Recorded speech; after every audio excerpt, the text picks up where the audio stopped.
کی موت بھی پھر پورے عالم کو پریشان کر جاتی ہے، ہر ایک کی آنکھوں میں آنسو ہوتے ہیں۔ تو آقا صلی اللہ تعالی علیہ وسلم کی اگر محبت ہم چاہتے ہیں تو ہمیں حضور کی غلامی میں آنا پڑے گا۔ ہماری کامیابی اتباع رسول میں ہے، ہماری کامیابی اور کامرانی دنیا اور آخرت میں، قبر میں بھی اور حشر میں بھی غلامی مصطفیٰ ہے، اتباع مصطفیٰ ہے۔ اور اتباع مصطفیٰ تب ہوگی جب ہم نے اللہ اور اس کے رسول کے حکم کی تعمیل کی ہوگی، وگرنہ ہماری نمازیں اپنی بارگاہ اللہ اپنی بارگاہ میں قبول نہیں فرمائے گا۔ تو اطاعت رسول ہی سب سے بڑی کامیابی اور کامرانی ہے۔ میرے کریم آقا صلی اللہ علیہ وسلم اگر یہ سورج اور چاند اور ستارے بھی میرے آقا صلی اللہ علیہ وسلم کی غلامی میں اطاعت کر سکتے ہیں تو ہم مسلمان ہو کر، اللہ نے ہمیں اشرف المخلوقات بنایا ہے، انسان بنایا، پھر مسلمان اور ایمان کی دولت اللہ کریم نے ہمیں دی ہے، تو پھر ہم کیوں نہیں کامیاب ہو سکتے؟ جب ہم ایمان والے ہیں، مسلمان ہو تو اللہ کے رسول کی اطاعت چاند ستاروں نے بھی کی ہے۔ جب ابی قبیس پر صحیح بخاری کے اندر حدیث پاک موجود ہے، میرے کریم آقا صلی اللہ علیہ وسلم نے چاند کے 2 ٹکڑے کیے، اور پھر میرے آقا صلی اللہ علیہ وسلم ابی قبیس جب سفر مربع سے نکلتے ہیں اور جہاں وہ آب زمزم کا پرانا جو کنواں ہے، جہاں حضور کا جائے پیدائش کا وہ ایک سائڈ پہ وہ جگہ ہے جو آپ کا مکان تھا جہاں حضور کی پیدائش ہوئی ہے، تو ساتھ جب سفر مربع سے باہر نکلتے ہیں تو ساتھ ہی وہ جبل ابو قبیس پہاڑی ہے جہاں میرے کریم آقا صلی اللہ علیہ وسلم نے چاند کے 2 ٹکڑے کیے تھے۔ اور حضور آقا صلی اللہ علیہ وسلم کفار نے کہا، ابو جہل نے کہ اگر آپ اللہ کے نبی ہیں تو یہ چاند کے 2 ٹکڑے کر دیں، تو چاند تو میرے آقا صلی اللہ علیہ وسلم کی اتباع میں ہے، سورج بھی حضور کی اتباع میں ہے، آپ نے چاند کے 2 ٹکڑے کیے، پھر چاند کو آپ نے جوڑا، لیکن جن کے مقدر میں ایمان نہ ہو ان کو بڑے بڑے موزے بھی دکھائے جائے کیونکہ ان کے مقدر میں ایمان ہی نہیں ہوتا، تو حضور کے کتنے ہی سینکڑوں موزے ابو جہل نے دیکھے، ابو لہب نے دیکھے، لیکن ان کے مقدر میں ایمان نہیں تھا۔ آپ کتنے خوش نصیب ہیں، ہم کتنے خوش نصیب ہیں، کتنے مقدر والے ہیں کہ اللہ نے ہم حضور کو بن دیکھے ہی حضور پر ایمان رکھتے ہیں۔ انہوں نے حضور کو دیکھا تھا، انہوں نے حضور کے سامنے معجزات بھی دیکھے تھے، دیکھ کر پھر بھی ان کے مقدر میں ایمان نہیں تھا۔ ہم آج 1450 سال کے بعد بھی آنے والا مسلمان کتنا خوش نصیب ہے، اپنے آپ کو خوش نصیب سمجھے کہ رب العالمین نے ہمیں ایمان کی دولت دی ہے، ہم حضور کے غلام ہیں۔ اب حضور کی غلامی ہمیں اس وقت نصیب ہوگی جب ہم نے قرآن و سنت پر عمل کیا ہوگا، وگرنہ ہماری نمازیں بھی اللہ کی بارگاہ میں قبول ہوں گی، نہ روزے قبول ہوں گے۔ اور میرے آقا صلی اللہ علیہ وسلم چاند بھی حضور کی اتباع کرتا ہے، سورج بھی حضور کی اتباع کرتا ہے۔ میرے کریم آقا صلی اللہ علیہ وسلم نماز جب عصر کا وقت تھا، جب مولا علی حضور کو اپنی گود میں رکھ کر حضور آرام فرما ہے، اب عصر کا وقت ہو جاتا ہے، حضرت مولا علی نے حضور کو جگایا نہیں، ادھر اللہ کا فرض نماز جا رہی ہے، ادھر میرے آقا صلی اللہ علیہ وسلم مولا علی کی گود میں سر رکھ کر آرام فرما ہے۔ اب مولا علی کا عقیدہ دیکھیے اور اطاعت سورت دیکھیے کہ حضور کی ہر کائنات میں جتنی بھی مخلوق ہے وہ حضور کی اطاعت میں ہے۔ اب ایک انسان ہو وہ حضور کو نہ مانتا ہو اور ایک سورج اور چاند حضور کی اتباع کر رہا ہے، تو ہم سے تو مقدر والا عظمت والا وہی ہے جو حضور کی اتباع کرتا ہے۔ اور آج کل کے دور میں بھی بندہ قریب ہو لیکن حضور کی اتباع کرنے والا ہو، غلامی رسول کا پاس رکھنے والا ہو، تو وہ امیروں سے بھی افضل اور اعلیٰ ہوتا ہے۔ حضرت مولا علی کی آنکھوں میں آنسو آ گئے اور چہرہ مصطفیٰ پر حضور کے حضرت مولا علی کے آنسو گرتے ہیں، تو آپ میرا حضور جاگتے ہیں، فرمایا علی کیا بات ہے؟ عرض کی یا رسول اللہ میری عصر کی نماز رہ گئی ہے، نماز سورج غروب ہونے والا ہے، سورج غروب ہو چکا ہے۔ اب دیکھیں کہ آج علی کو ماننے والے، مولا علی کو ماننے والے، ہم بھی مولا علی کو مانتے ہیں، سارے علی کو مانتے ہیں، لیکن ہم علی کو جو مانتے ہیں لیکن ہم نماز کو نہیں مانتے۔ حضرت مولا علی نے ساری زندگی کبھی نماز قضا نہیں کی، کبھی نماز نہیں چھوڑی، اور ہم نے کبھی پڑھی نہیں ہے۔ ایک نماز قضا ہوئی کوئی وقت تھا،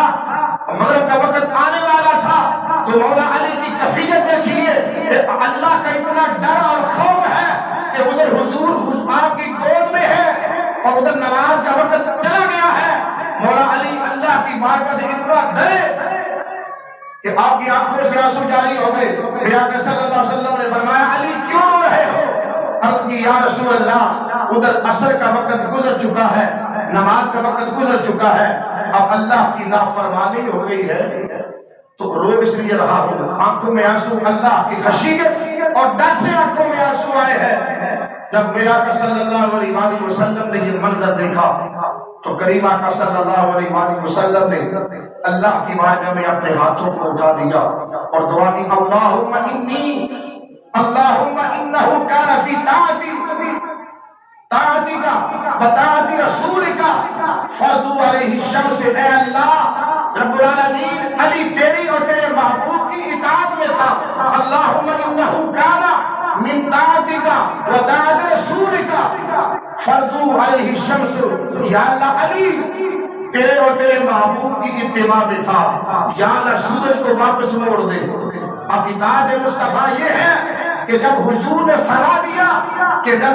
علی میری بھی اطاعت میں ہے، اللہ کی بھی اطاعت میں ہے، اب حضور تو آرام فرماتے، حضور تو آرام فرماتے، ادھر نماز کا وقت جا رہا ہے،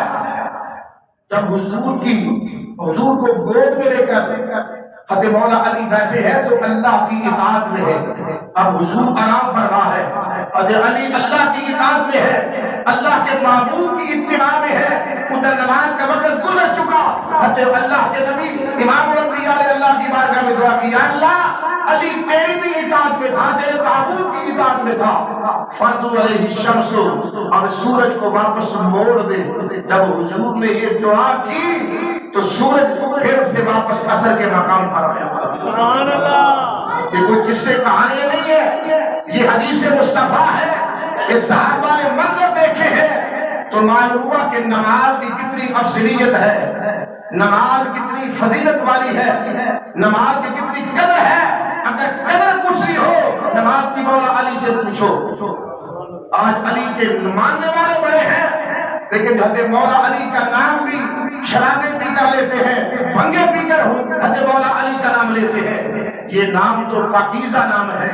یہ نام تو بغیر وضو کے لینا نہیں چاہیے، یہ تو وہ نام ہے۔ تو آج ہم برباد اس لیے ہو گئے کہ ہم نمازیں بھی ہماری دنیا داری جیسی ہے، ہم نمازیں بھی فارمیلٹی پوری کرتے ہیں، ساری زندگی گزر جاتی ہے، ہمارے اندر کوئی جو ہے وہ تبدیلی نہیں آتی، ہمارے چہرے بھی ویسے کے ویسے ہیں، ہمارا کردار بھی ویسے کا ویسا ہے، ہمارا لین دین بھی سودی کاروبار کرتے ہیں، ہمیں پتہ ہی نہیں ہے کہ اللہ نے ہمیں یہ زندگی دی ہے، ہمارے لیے یہ تھوڑی سی زندگی ہمارے لیے کتنی ضروری ہے کہ پھر وقت آ جائے گا حضرت اسرائیل روح قبض کر لیں گے، پھر ہمیں ایک مہلت بھی، ایک سیکنڈ بھی مہلت نہیں ملے گی۔ آج ہمارے پاس وقت ہے، آج ہمارے پاس سب کچھ ہے، ہم آج اگر چاہیں تو اللہ اس کے محبوب کی اتباع میں آ کر ہم دنیا کے اندر کامیابی اور کامرانی حاصل کر سکتے ہیں۔ آج یہود و نصارہ عروج پر ہے اور ہم مسلمان، ہمارے پاس سب سے بڑی دولت ایمان کی دولت ہے، اس کے باوجود بھی سب کچھ ہو جائے، ہمارے کانوں پر سوئی تک نہیں نکلتی، سب کچھ ہو جاتا ہے، پھر چپ کے چپ بیٹھے رہتے ہیں، کوئی اپنی محبت کا اظہار نہیں کرتے۔ الحمدللہ ثم الحمدللہ، جب بھی بات ہوئی تو جو دینی جماعتیں ہیں انہوں نے اس موقع پر یہ اپنے محبت مصطفیٰ اور محبت قرآن میں اپنا حق ادا کیا، باہر نکل کر سڑکوں پر انہوں نے بتایا کہ ہم عاشق رسول ہیں، ہم قرآن کی عظمت کو بھی ماننے والے ہیں، ہم قرآن کے محافظ ہیں۔ لاکھوں جب یہ معاملہ ہوا اللہ کے فضل و کرم اس کی توفیق سے جو ہماری جماعتیں ہیں ان میں تحریک لبیک یا رسول اللہ صلی اللہ علیہ وسلم، یہ ٹی وی اور میڈیا میں تو وہ ناچنے والوں کو تو دکھا سکتے ہیں، گندلوں کو تو یہ دکھا سکتے ہیں، لیکن ان کو لاکھوں کا جو مجمع ہوتا ہے وہ عاشقان مصطفیٰ کا وہ نظر نہیں آتا، چونکہ یہود و نصارہ کے پٹھو ہیں، ان سے کھانے والے ہیں۔ اب یہ جب لاہور کی بلکہ پورے پاکستان میں یہ احتجاج کیا گیا اور تحریک لبیک یا رسول اللہ لاہور کے اندر موجود تھے لاہور کی سڑکوں کے اوپر، لیکن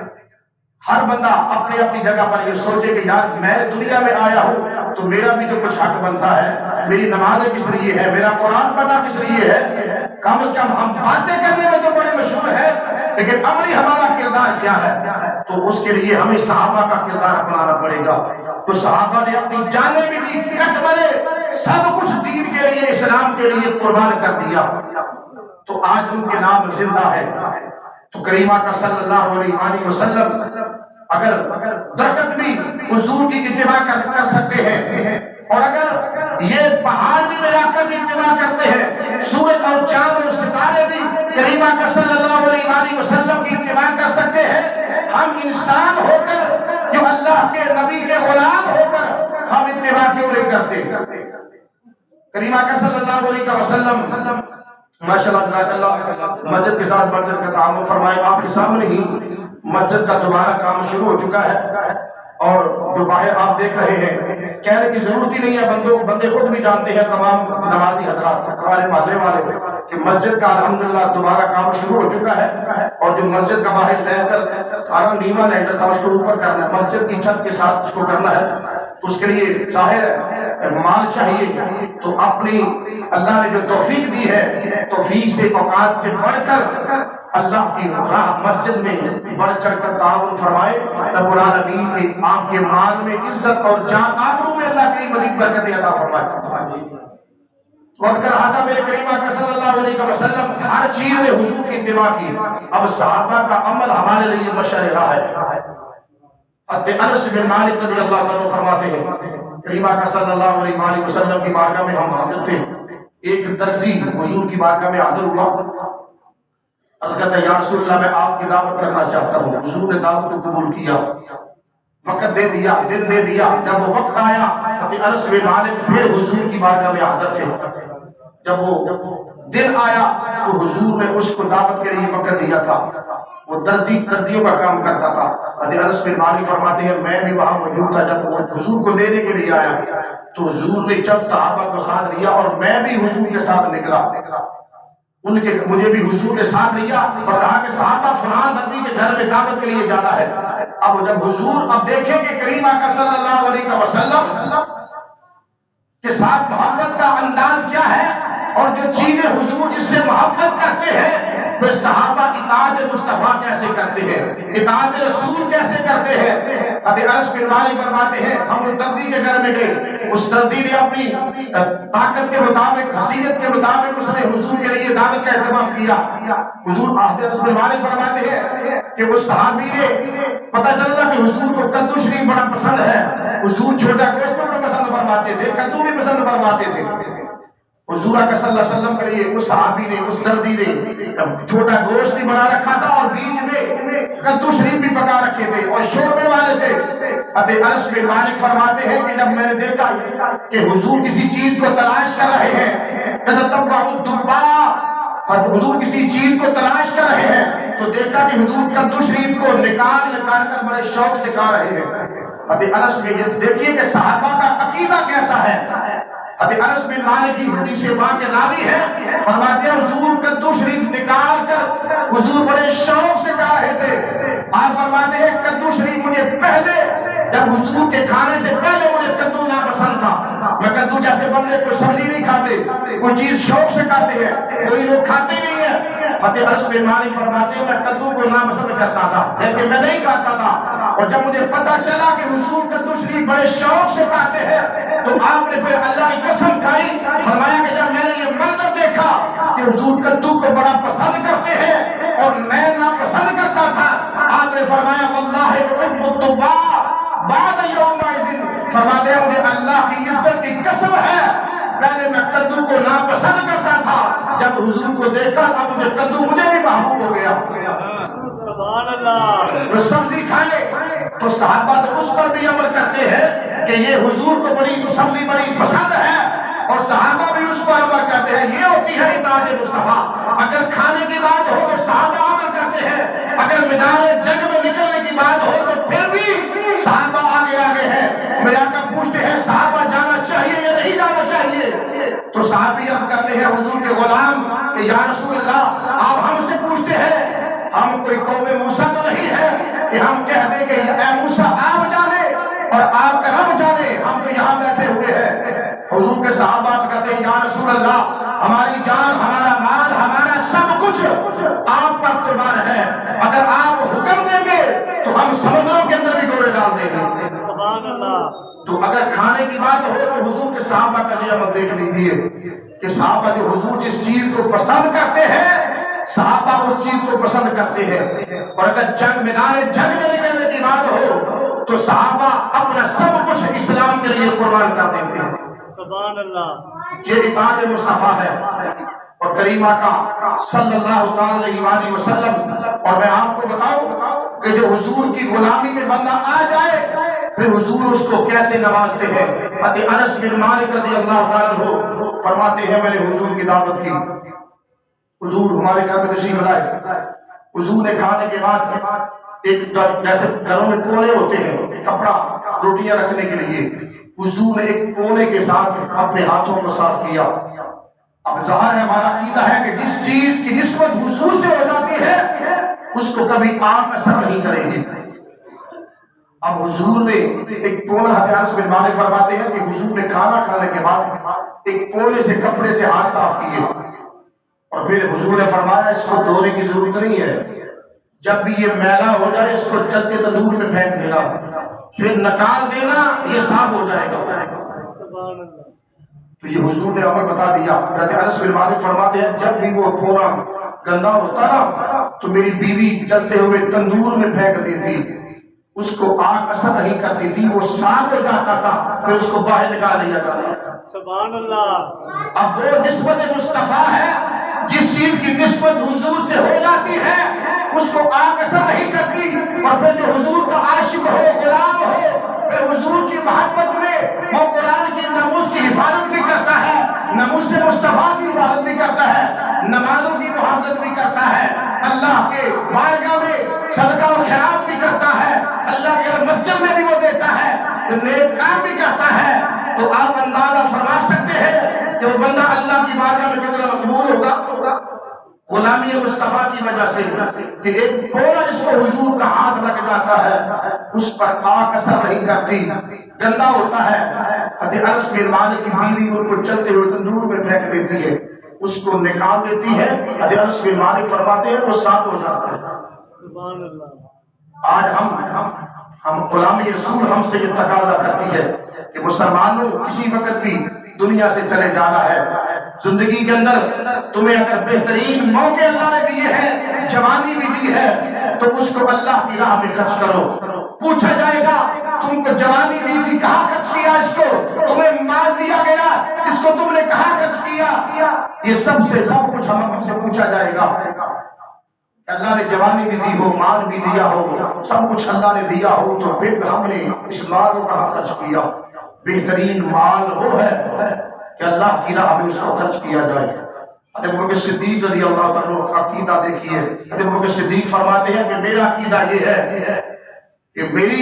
آنکھیں میری ہو، چہرہ مصطفیٰ ہو، اور میں ہر وقت حضور کو تکتا رہوں، میرے سامنے اس سے بڑی کوئی عبادت نہیں۔ اور آپ حضرت ابوبکر صدیق فرماتے ہیں کہ میں چاہتا ہوں کہ مال میرا ہو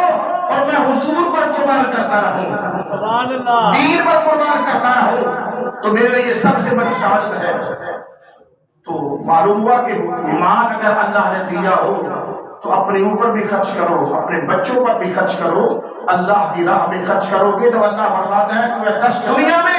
اور 70 گنا آخرت میں عطا فرماتا ہوں۔ تو یہ ہمارے سامنے ایک موقع ہوتے ہیں، اللہ نے ہمیں اگر موقع دیا ہے، آپ کی مسجد الحمدللہ بڑی خوبصورت ہے، علاقے کی سب سے بڑی مسجد ہے، اور میرے جب سے میں یہاں آیا ہوں تو ماشاءاللہ یہ کوئی میں کبھی زندگی میں نے کبھی کسی کی تعریف نہیں کی، خوشامد میں نے زندگی میں کبھی نہیں کی، میں ممبر رسول پر بیٹھا ہوں، مجھے اللہ نے یہ توفیق نہیں دی کہ میں کسی کی خوشامد کروں، لیکن جو حق سچ بات ہے وہ آپ کو بھی معلوم ہے، مجھے بھی معلوم ہے کہ الحمدللہ آپ کا پیسہ ضائع نہیں جاتا، جو آپ اللہ کی راہ میں مال دیتے ہیں مسجد میں وہ آپ کے سامنے سارا کچھ ہے، الحمدللہ آپ کے سامنے ہے سارا کچھ، کبھی پیسہ ضائع نہیں ہوا الحمدللہ۔ ہمارے حاجی صاحب حاجی اقبال صاحب میاں طاہر صاحب جن کی مشاورت سے، محلے والے کے تعاون سے اور ان کی مشاورت سے مسجد کے جتنے کام ہوئے ہیں الحمدللہ اتنے کام نہیں ہوتے، اور سب سے بڑا جو ان کی بہادری ہے اللہ کے فضل و کرم اس کی توفیق سے کہ مسجد کا مکان 50 سال سے پڑا ہوا تھا وہ تیار ہو گیا الحمدللہ۔ تو یہ تعریف نہیں ہے، خوشامد نہیں ہے، یہ اللہ کا فضل اور کرم ہے۔ اس لیے بات کر رہا ہوں کہ آپ کا دیا ہوا پیسہ الحمدللہ یہاں ضائع نہیں جاتا، اور ایک ایک روپیہ بھی اللہ اس کے رسول کی رضا کی خاطر استعمال ہوتا ہے۔ اور آپ کے سامنے مسجد کا کام ہے، آپ نے دیکھا ہے الحمدللہ، دوبارہ شروع ہے، جب یہ مکمل ہوگا تو پھر انشاءاللہ پھر دیکھیں کہ آپ کتنا خوبصورت لگتا ہے یہ مقام۔ تو اللہ کی راہ میں بڑھ چڑھ کر تعاون فرمایا کریں۔ وہ یہ کہا تھا کہ یہ وہ منظر ہے کہ جن کو رب العالمین نے ہمیں یہ توفیق بخشی، اور اللہ کے فضل و کرم اس کی توفیق سے ہم یہ اللہ کی راہ میں مال خرچ کرتے ہیں۔ تو اب کہہ رہا تھا کہ اطاعت مصطفیٰ ہی دنیا کے اندر کامیابی ہے،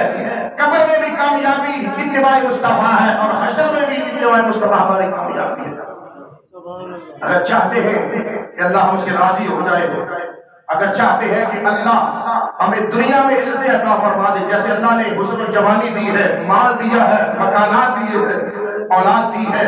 اگر چاہتے ہیں کہ یہی اولاد ہمارے لیے کہ جب ہم قبر میں جائیں اولاد ہمارے لیے دعائیں کرے، یہ نمازی بنے گی تو تب ہمارے لیے دعائیں مانگے گی کہ ربنا اغفر لی ولوالدی وللمؤمنین یوم یقوم الحساب۔ یہ بچوں کو نمازی بنانے کا طریقہ اور سب سے بڑا عمل دیکھو گے یہ ہے، اگر آپ کے بچے نمازی ہوں گے، اپنے بچوں کو نماز کی تلقین کریں گے تو بچے مسجد میں آئیں گے اور آ کر پھر وہ نماز پڑھیں گے، اور نماز کے اندر آپ کے لیے بھی دعا مانگیں گے، اپنے لیے بھی دعا مانگیں گے، ربنا اغفر لی ولوالدی وللمؤمنین یوم یقوم الحساب۔ وہ بچے ہمارے لیے بخشش کا سامان بنیں گے، تو کیوں نہ ہم اپنے بچوں کو نمازی بنائیں، اپنے بچوں کو حضور کے سیرت کے واقعات سنائیں، اپنے بچوں کو صحابہ کے واقعات سناؤ کہ ہمارے میرے آقا صلی اللہ علیہ وسلم کے صحابہ نے کیسے اسلام کے لیے اور دین کے لیے، حرمت مصطفیٰ کے لیے، حرمت اسلام کے لیے کیسے جانے دی ہے۔ وہ آج ان کے نام زندہ ہے اور قیامت تک زندہ رہے گی، اس لیے زندہ ہے کہ انہوں نے اسلام اور دین کا کام کیا ہے، ان کے دل میں دین کا درد تھا اور دین کی محبت تھی، حضور کی اطاعت کی محبت تھی، اللہ کا قرآن، اللہ کے قرآن کو بھی وہ مانتے تھے اور حضور کے فرمان کو بھی وہ مانتے تھے۔ تو آج ہم دین مصطفیٰ اور غلامی مصطفیٰ ہم سے یہ تقاضا کرتا ہے کہ ہمیں اپنے آپ کو بدلنا ہے۔ اگر کوئی کافر یہودی نصرانی اگر قرآن کے بارے میں یا حضور کی عظمت اور شان کے بارے میں، ہمارے اسلام کے بارے میں، ازواج مطہرات کے بارے میں، صحابہ کے بارے میں اگر کوئی ایسی بکواس کرتا ہے اور قرآن کی بےحرمتی کرتا ہے تو اس بندے کو دنیا کے اندر زندہ رہنے کا کوئی حق نہیں ہے۔ تو یہ صحابہ نے کر کے بتایا، اور پھر میرے آقا صلی اللہ علیہ وآلہ وسلم اگر حضور کی محبت چاہتے ہیں تو حضور کی غلامی میں آئے، دنیا میں عزت چاہتے ہیں تو حضور کی غلامی میں آئے، دنیا میں ہر چیز چاہتے ہیں کہ اللہ دنیا میں ہمارے اوپر کرم فرما دے، فضل فرما دے، اللہ ہم سے راضی ہو جائے، تو پھر ہمیں در مصطفیٰ پر حاضری لینا ہوگی، در مصطفیٰ کو ماننا ہوگا، حضور کی شریعت پر عمل کرنا ہوگا، اپنے آپ کو نمازی بنانا ہوگا، اپنی صورت کو حضور جیسی بنانا ہوگا، اپنے چہرے پر حضور کی سنت کو اپنانا ہوگا، اور اپنے بچوں کو نمازی بنانا ہوگا۔ قرآن سے محبت خود بھی کرنی ہے، صرف محبت نہیں کرنی بلکہ قرآن پڑھنا بھی ہے، اپنے بچوں کو پڑھانا بھی ہے، خود سیکھنا بھی ہے، سکھانا بھی ہے، اور خود بھی عمل کرنا ہے اور بچوں کو عمل کروانا بھی ہے۔ اگر یہ چیزیں ہم نے جو ہے اس پر عمل کر لیا یقیناً الحمدللہ ہمارے لیے کامیابی ہے۔ رب العالمین کی بارگاہ میں دعا ہے خالق کائنات ہم سب کو حضور کی شریعت پر رہ کر حضور کی اتباع کرنے کی اللہ کریم ہمیں توفیق عطا فرمائے، آمین۔ وآخر دعوانا الحمدللہ۔